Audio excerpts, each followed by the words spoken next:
le dernier Billie Eilish? Je sais que Non, t'aimes pas bien du tout. Non, et bah je te le ferai écouter là-dessus parce qu'il Ah y a ouais, t'as des acheté basses. HomePod. Ouais, il y a des basses de ouf là-dessus et le son de Billie Eilish en général. C'est vrai que ça fait un super son.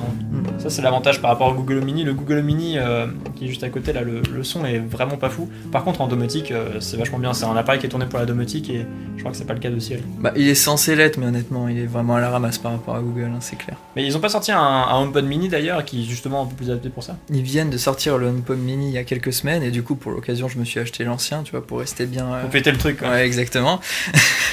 Mais ouais, j'ai pas encore écouté. Apparemment, le son est pas mal et c'est cool parce qu'il est vraiment. Bah, je crois qu'il est à peu près de ce diamètre-là, du coup, de celui de Google, et puis il est exactement la moitié grand de. Et avec un super son, mais par contre pas de domotique. Encore que, j'avais vu, ils ont pas un truc qui s'appelle les shortcuts sur Siri. Si, ils ont le raccourci. Attends, d'ailleurs, si tu veux, je peux te montrer. Là, par exemple, ce que j'utilise tous les jours avec les raccourcis, c'est me créer mon attestation pour pouvoir sortir avec Malin. le Covid. C'est-à-dire que là, tu vois, je l'ai créé ici. J'ai juste à appuyer dessus et ça me relink vers la page qui est tout avec tout, Ouais, tout c'est hyper pratique, préconfiguré dedans. J'ai juste à rajouter l'heure et à générer mon C'est son attestation. attestation. Ouais, c'est plutôt pas mal ça, effectivement. Ça, c'est un truc qui manque effectivement chez Google, c'est ce côté shortcut. Alors, ils ont annoncé quelque chose d'assez similaire au Google Assistant Developer Day, je crois qu'il y a eu lieu début octobre. C'est une conférence qui était dédiée justement aux développeurs qui travaillent sur Google Assistant. Ils ont annoncé pas mal de choses, dont un système qui s'appelle Shortcut et un système qui permet de linker directement à renvoyer dans des applications sur des pages spécifiques. Par exemple, tu peux demander à Google, je vais pas dire le mot-clé parce que ça va les déclencher, mais je peux demander à Monsieur Google de me montrer la page Twitter de quelqu'un en particulier et il devrait me rouvrir l'application Twitter sur une page en particulier. Et ça, c'est vachement cool. Et les développeurs peuvent commencer à travailler avec ça maintenant et ça, c'est plutôt chouette. Mais je crois que Simon d'ailleurs travaille sur ces trucs-là. Simon, toi, tu bosses pas sur les nouveautés de Google Assistant ? Ouais, il y a plein de trucs sympas, vous voulez voir? Bah, carrément. Ouais, du coup, tu parlais du Google Developer Day, c'est ça? Ouais, Ils ont annoncé plein de trucs pour l'assistant notamment, qui sont cool pour les développeurs. Notamment plein de raccourcis possibles avec les applications nativement directement. Après, je suis pas développeur mobile, donc je sais pas trop comment ça fonctionne. Mais ce que j'ai bien aimé, c'est j'ai découvert du coup qu'ils avaient fait une refonte de leur console pour les actions. Cool. Maintenant, c'est beaucoup plus clair. Il n'y a plus besoin d'utiliser Dialogflow si on veut. Ils ont créé leur propre système. Donc ouais, ils ont un peu refait leur console. Pour l'instant, c'est encore un peu en phase de test, mais du coup, il y a déjà plein de petites applications préconstruites. Par exemple, on peut faire facilement un quiz juste à partir d'un Excel, tout simplement. Donc ça permet de créer plein de trucs qui sont déjà préfabriqués. Et après, au niveau de la console en soi, si on veut créer un truc vraiment custom, c'est possible sans utiliser Dialogflow, parce que j'étais un peu perdu sur cette application-là.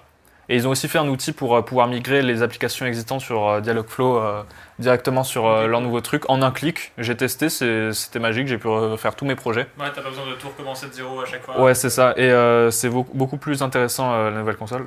Ça ressemble pas mal à ce que faisait déjà Dialogflow, mais c'est beaucoup plus clair pour l'enchaînement des actions. Donc en fait, on va pouvoir tout simplement faire une liste de comment est-ce qu'on va invoquer l'assistant qu'on veut faire.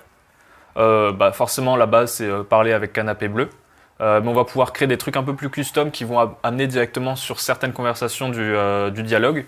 Ouais, c'est cool ça. Et du coup, en fait, on va pouvoir gérer l'enchaînement de la conversation, tout simplement, avec un espèce de système où on va passer de bloc en bloc avec des flèches.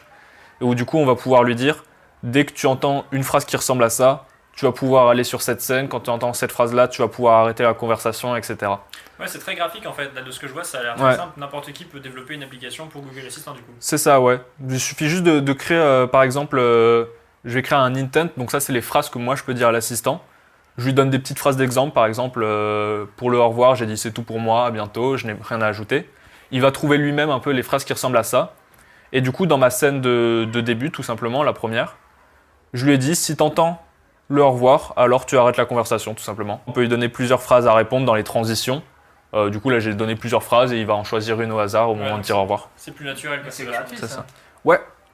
Tu peux tout faire gratuitement et après, tu peux intégrer avec certains services de Google Cloud. Du coup, là, ça va devenir payant. Et tu peux aussi, par exemple, récupérer des paramètres dans la phrase. Par exemple, là, je l'ai entraîné avec récupérer un paramètre de couleur. Le jaune est ma couleur préférée est le vert. On lui donne plein de phrases comme ça en lui disant où est le paramètre qu'on veut récupérer. Et du coup, on va pouvoir les utiliser par la suite pour interagir, quoi. Et pour les réponses, en fait, on n'est pas obligé de juste marquer des phrases préconstruites. On peut utiliser des Cloud Functions, du coup, qui s'intègrent avec Google Cloud, où du coup, on va pouvoir mettre du code et donc pourquoi pas des appels API, etc. pour relier à d'autres systèmes qui existent. Et surtout, quand on va pouvoir le faire, si on fait sous forme de code, on va pouvoir faire des trucs beaucoup plus complexes, comme par exemple faire sonner des sons, mettre de la musique en particulier. Et du coup, niveau code, tu peux interagir avec d'autres choses, comme par exemple des API, pour pouvoir avoir une réponse custom en fonction d'une API ou déclencher quelque chose autre part.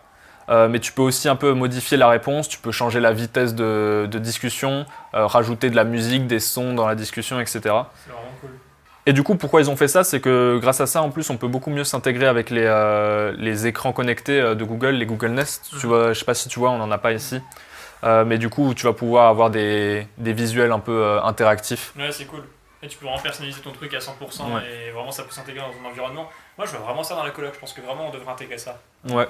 Après, comme dit, ils ont annoncé plein de nouveautés. J'ai pas encore pu tout tester, mais je pense qu'on va pouvoir faire des trucs cool dans la coloc. Ouais, clairement, on va pouvoir faire plein de choses, plein d'intégrations automatiques. Ça va être super cool. D'ailleurs, avec tout ça, je t'ai toujours pas fait écouter le son. Ouais, c'est vrai, mais j'aime bien. Tous les livres. Bah oui. Par contre, il y a